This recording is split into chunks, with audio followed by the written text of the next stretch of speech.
how to add volume buttons on screen on Android. So if you want to add volume buttons on your screen on your Android, then what you need to do is you just need to simply go and install an application, because we don't have that option on our device itself. So you need to open up your Play Store, and from your Play Store you need to go with search and search for Assistive Touch or Assistive Volume button.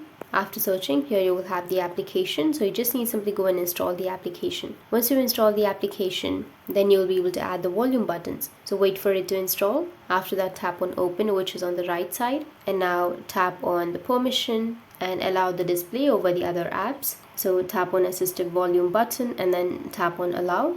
Now once you tap on allow, as you can see that you will have volume buttons right here, so you'll be able to adjust your volume from your screen itself. So that's how you can add volume buttons on your screen on your Android.